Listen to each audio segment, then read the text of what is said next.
درباره امام بزرگوار می‌خواهیم حرف بزنیم.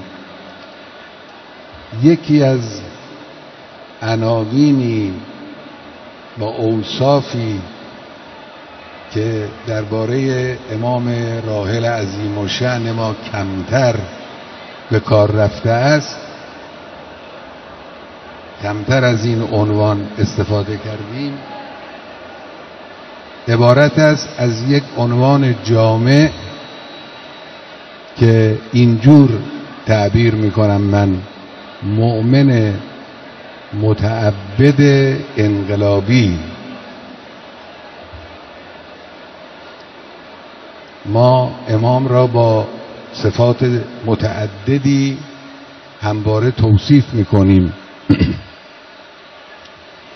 اما این صفت که کمتر ما امام را با اون توصیف کرده ایم یک صفت جامع است.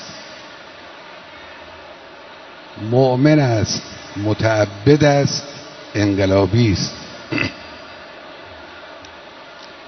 مؤمن یعنی مؤمن به خداست،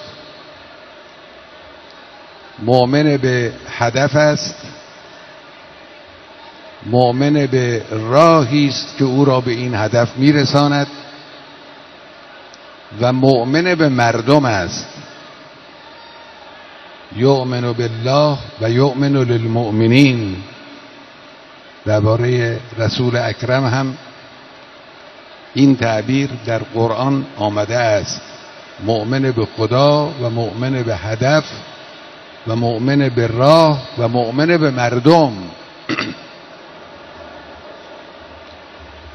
عبد است، متعبد است، یعنی خود را عبد می‌داند در مقابل پروردگار. این هم صفت بسیار مهمی است.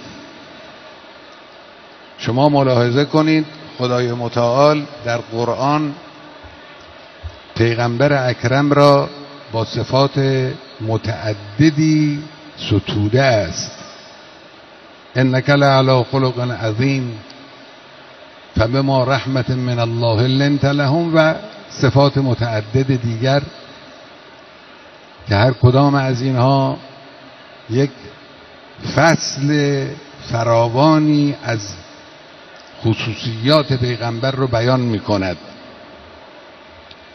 ولی اون صفتی که به ما مسلمان ها دستور داده شده است که هر روز درباره پیغمبر در نمازهامون تکرار کنیم این است که اشهد ان محمدن عبده و رسوله.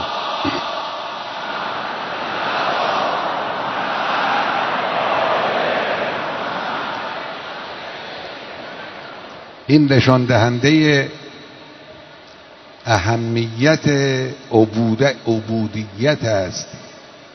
عبد بودن اونچنان برجسته است که خدای متعال این صفت را به مسلمانان تعلیم می‌دهد که در نماز خود هر روز چند مرتبه اون را تکرار کنند. امام دارای این صفت بود، صفت عبودیت. اهل خشوع بود، اهل تضرع بود، اهل دعا بود، مؤمن متعبد.